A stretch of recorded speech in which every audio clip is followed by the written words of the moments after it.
asalaamaaleykum ñu leen di nuyu leen jaajëfal di ñëw tey ci benn vidéo bu gàtt rek par rapport ak emprunt obligataire bi nga xam ne état Sénégal lancé na ko pour lever 150 milliards dans la zone UEMOA donc dañ koy leeral nag ci wolof ba nga xamante ñëpp dinañ comprendre lan mooy tenant ak aboutissant yi lan la làmb ci biir bu ñu waxee nag zone UEMOA dafay nekk une dette intérieure ndax xam nañ ne état buy leb dafa am ñaari façon dette dafa am dette extérieure dette intérieure dette intérieure mooy lépp dette boo xam dañ ko def dans la devise locale muy CFA moo tax ñu mën a woo zone UEMOA am na képp koo xam ne day échanger wu ci zone CFA bi da ngay bokk ci biir léegi nag moom extérieur muy bépp bor boo xam ne ko jógee hors zone UEMOA loolu lay doon eurobond après léegi nag bu ñu ñëwee ci cadre Sénégal présentement xam nañ ne budget Sénégal bi weesu am na benn déficit bu 1600 milliards ñu xayma ko ci 7,08% du PIB donc 1600 milliards yooyu dafa 1600 milliards dafa nekk lu manqué ci Sénégal état bi soxla ko léegi nag niñ koy wute mën na nekk bor mën na nekk ay privatisation mën na nekk soit des réductions de dépenses am na façon yu baree bari mais nag ñoom li ñu opté pour l'instant mooy lancer un appel à l'épargne publique léegi loolu nag idée bi baax na parce que bu ñu xoolee taux d'endettement au Sénégal présentement on parle de 99% selon le rapport de la Cour des comptes qui a été publié tout récemment donc dañuy gis ne emprunter de l'intérieur dafa am njariñ yu baree bari yu ñuy tànkal ba ca njëkk mooy lan day wàññi suñu dépendance par rapport aux investisseurs internationaux bi ci njëkk mooy les marchés financiers sachant que les marchés financiers bu ñu lay lebal dañuy basé wu ci sa capacité de signature te boobaa yërmaane du ci am su boobaa dañ lay facturer le maximum possible te Sénégal bu ñu xoolee ne pratiquement le tiers du budget sénégalais va à l'encours de la dette kon dans ce cas de figure loolu day doon jafe-jafe beneen bi mooy des institutions comme Fonds monétaire international muy FMI ñooñu aussi mën nañ la lebal ci ay taux yu gën a woyof waaye par contre la plupart du temps dañ koy boole ay conditions yoo xamante ni léeg-léeg mën na la arranger léeg-léeg mën na la bañ a arranger ñu jóge foofu ñu comparer Sénégal ak yeneen réew nekkul comparer nag pour xool niveau d'endettement yi bu ñuy njëkk mooy ñu jël le cas du Japon. Le Japon est un des pays les plus endettés bu ñu comparer par rapport au ratio d'endettement par rapport au PIB gis ne Japon taux d'endettement am dépassé na 245%. Par contre l'avantage du Japon c'est que presque plus de 90%, parlons de 95% même, de son endettement est un endettement intérieur. Mooy dette intérieure boo xam ne tu as beaucoup plus de marge de manœuvre parce que c'est la population intérieure ñoo la ko lebal comparé à un endettement comme la France qui est à hauteur de 113%, sauf que la majorité, on parle de 65 et plus pour cent, vient de l'extérieur. En ce moment-là, le pays devient un peu plus vulnérable.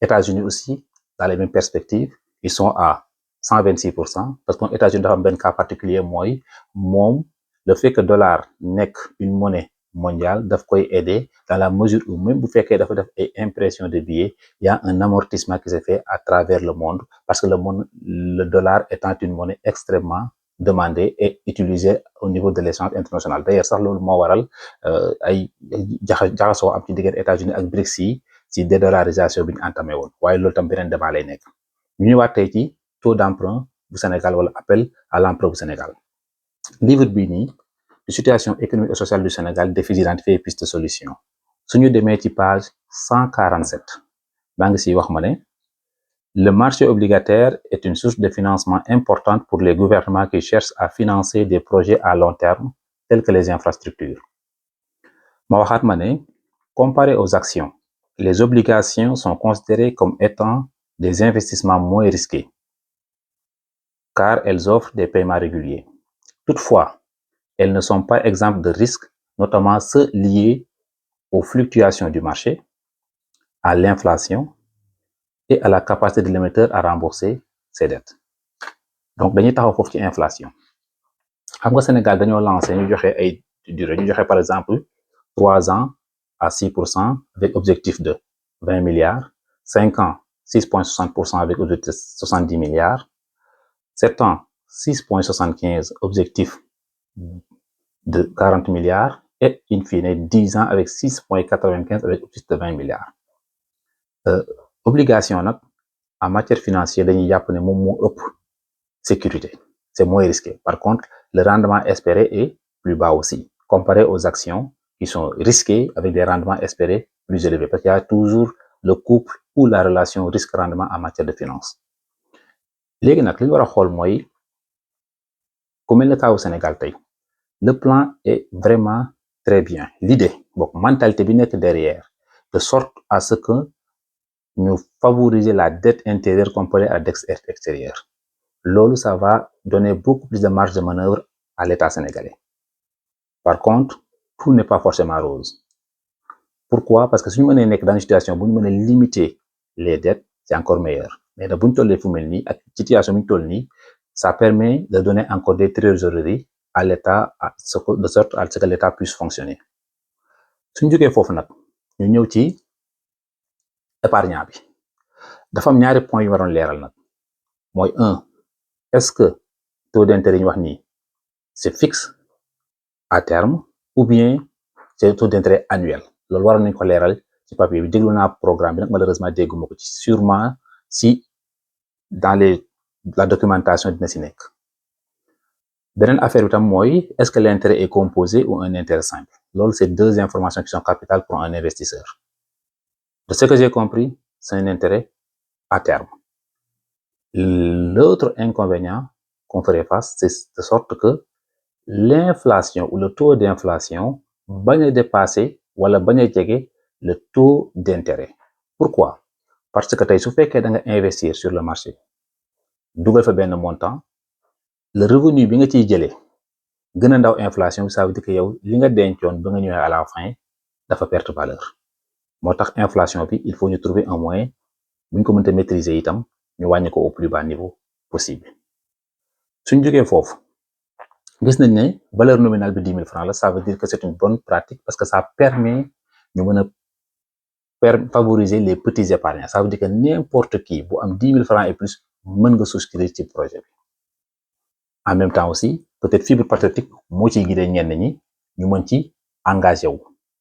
bu ñu xoolee yenn pays sax d'ailleurs ils ont fait des choses pareilles. bu demee dëkk bu mel ne France ils ont lancé ce qu'on appelle le livret A. Depuis de très longues années, c'est un moyen de favoriser l'épargne. En même temps aussi, l'État dina mën di à travers cet argent-là avoir accès à une certaine liquidité pour ses investissements. Dañoo dëkk bu mel ne Canada, il y a ce qu'on appelle le CELI, le compte d'épargne libre d'impôt. C'est le même principe. À travers une institution financière, ngay déposer benn montant avec un revenu boo xamante ni plus ou moins élevé. La plupart c'est limité. léegi nag fii nag ils l'ont fait de sorte que mën nga investir ci marché financier bi léegi nag pour leeral lan mooy emprunt obligataire. Emprunt obligataire mooy lan? Emprunt boo xamante ni ça se négocie sur le marché des obligations. Obligation état moo koy émettre wala grande entreprise day nekk benn genre bon rek nga ne danga may jox lii bu date sangam jotee ma delloo la ko tegale ci nangam loolu rek mooy obligation. dégg naa nag ci wax yi am ñuy wax ba naan ay action ngay jënd ci état bi déedéet action entreprise moo koy am état mënuñ ko jënd ndax état du lu ñuy pàcc di ko jaay ndax marché financier bi ñaari groupe la am les actions et les obligations. Action pour une grande entreprise mën na jaay action su bëggee am levée des fonds maanaam jaay ay pàcc boo nekkee actionnaire bu ñuy voter au niveau du conseil d'administration da ngay am droit de vote proportionnel par rapport à tes actions. Mais état nag obligation lay lancé. Obligation mooy lan? mooy ne yow am na obligation wu delloo la li nga ma dénkoon yokkal ci nangam. léegi nag beneen cas mooy étant donné que Sénégal moom dañoo nekk pays boo xam ne malheureusement le taux d'endettement est très élevé en ce moment. On parle de 99% selon les derniers rapports. Dans ce cas de figure, et ñu nekk dans une situation où on a un déficit, donc ça veut dire que le besoin est là. Comme le besoin est là et la situation ne le permet pas, pourquoi? Parce que les deux options qui sont sur la table sont compliquées. ba ci njëkk mooy FMI. FMI mën na la lebal avec des conditions plus ou moins favorables. Des fois mu arrangé, des fois du la arrangé. Ça veut dire qu'en ce moment-là, ça devient compliqué pour nous, d'autant plus que Sénégal pour l'instant FMI daf ñu xaw a def en attente avant de voir plus clair pour s'engager à verser les tranches yi ñu waroon a joxaat. ñu dem ci marché financier bi c'est la loi de la jungle ku ci nekk sa intérêt ngay xool. La plupart ces genres d'investissement yi ñu def nii habituellement c'est les compagnies d'assurance ñoo koy jënd ndax ñoom ils ont des fonds de prévoyance yoo xam ne utiliser wuñ ko à court terme. Souvent dañ koy placer sur des DAT, ce qu'on appelle des dépôts à terme ou des CPG, des certificats de placement garantis. yooyu noonu c'est des types de placements yoo xamante ni à court terme lay nekk ou à moyen terme avec un taux d'intérêt qui est suffisamment intéressant du moins comparé à la durée ou au risque qui est extrêmement faible, 2-3%, mais sauf que nañ ko mën a téye c'est une façon pour ñoom de denc seen xaalis. Dans ce cas de figure pour Sénégal cas bi oui c'est intéressant pour l'État dans la mesure où ça permet d'inverser la tendance, d'autant plus que Sénégal présentement le ratio de l'endettement est de 35% interne et 65% externe, de reverser cette tendance-là et de le rendre beaucoup plus local, le taux la dette sénégalaise. Donc la perspective ou l'idée ou la mentalité derrière est excellente. Par contre, est-ce qu'on le fait de la meilleure des façons? Là aussi, c'est d'autres questions. Mais c'est une bonne démarche, l'idée est bonne. Attendons de voir ce que ça va donner. Et de leen wax jaajëf ba beneen yoon.